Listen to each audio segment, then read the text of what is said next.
सार्वजनिक बांधकाम विभाग धुळे. मी गेल्या महिन्यामध्ये 2/7/26ला NHIचे प्रकल्प संचालक जे आहेत साळुंके साहेब एक यांना तक्रारी नोटीस दिलेली कायदेशीर की ज्या चाऱ्या पडलेल्या आहेत फागण्यापासून तर तरसोदपर्यंत त्या चाऱ्यांमुळे खूप अपघात होत आहेत आणि ते दुरुस्त व्हावं याच्यासाठी मी त्यांना पत्र दिलं आणि त्याच्या प्रति माननीय नितीन गडकरी साहेब म्हणजे त्यांचे रिजनल ऑफिसर्स नागपूर आणि मुंबई तसेच माननीय SP साहेब जळगाव आणि SP धुळे तसेच कलेक्टर साहेब जळगाव आणि कलेक्टर साहेब धुळे आणि जळगाव तर त्यांना एवढ्यासाठी दिलं की समजा त्यांनी जर दखल नाही घेतली तर आंदोलन करायची वेळ येईल. परंतु सुदैवाने तुम्हाला तशी आंदोलन करायची वेळ आली नाही. त्याच्यात त्यांनी दखल घेतली परंतु ज्या पद्धतीने त्यांनी जो स्पीडने घ्यायला पाहिजे होती तसं न घेता त्यांनी एक कोणाला तरी पाठवून दिलं दिल्लीवरनं आणि ते येऊन काय करून गेले त्याची मला कल्पना नाही.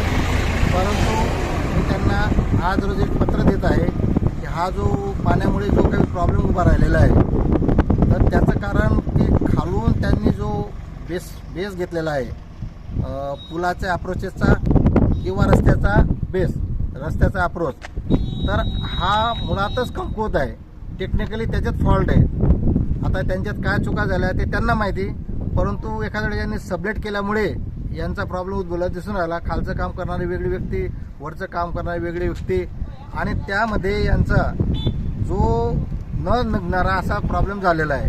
ज्या चाऱ्या पडत आहेत हे यांना पूर्णपणे खोदून पूर्णपणे नवीन केलं तरच ते टिकणार आहे. आणि आता हे जो अप्रोचेस जे तुटलेले आहेत ज्या फॅन वाल्व तुटलेले आहेत ह्या कुठल्याही परिस्थितीत दुरुस्त होण्यासारख्या वरच्यावर दुरुस्त होण्यासारख्या नाही. त्या पूर्णपणे काढून खालून त्यांचा स्टार्टा जिथपर्यंत त्यांना कळक मिळत नाही तोपर्यंत त्यांनी खोदाई करून बांधकाम केलं तर ते भविष्यात टिकेल.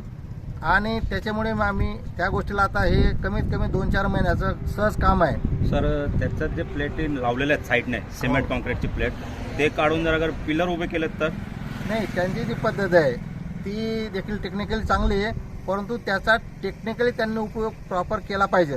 कारण बरेचसे पुलांना तसंच केलेलं आहे त्यांनी तर ती पद्धत काय चुकीची असं म्हणता येणार नाही. एका वर्षातच त्याचं पूर्ण म्हणजे फज्जा उडालेला आहे. हो त्याचं कारण असं आहे की त्या प्लेटांचा दोष नाही आहे. प्लेट हा त्यांचा जो खालचा जो पाया आहे जो खाली पाया घेतात त्या पायाचा दोष आहे. तो पाया खालचा जो पाया तुमच्या खाली जर पाय कमकुवत असले तर तुम्ही खांद्यावरती तुमचं वजन कसं राहील. आणि जोपर्यंत तुम्ही तळ पाय किंवा तुमचे पायाचे जॉईंट्स किंवा गुडघ्याचे जॉईंट्स जोपर्यंत तुमचे ओके होत नाही तोपर्यंत तुमच्या खांद्यावर तुम्ही वजन घेऊ शकत नाही. तो प्रकार यांचा झालेला आहे. तर आता यांनी ते पायाचा जो दोष आहे तो शोधून तो दुरुस्त करावा. आणि आजच्या दिवशी मी PD साहेबांना साळुंके साहेबांना हे जे टोल आहेत हे बंद करायची विनंती करणार आहे. कारण काय की लोक टोल का देतात की लोकांना सुखसोयी भेटतात वेळेची बचत होते. आज तसं काहीच होताना दिसत नाही. 2 दिवसापासून ट्रॅफिक जळगाव शहरातून जाऊन राहिली. शहरातून त्यांना सगळ्यांना शहरातल्या लोकांनाही त्रास आहे आणि ज्यांना इच्छित वेळ ते जाता येत राहिले.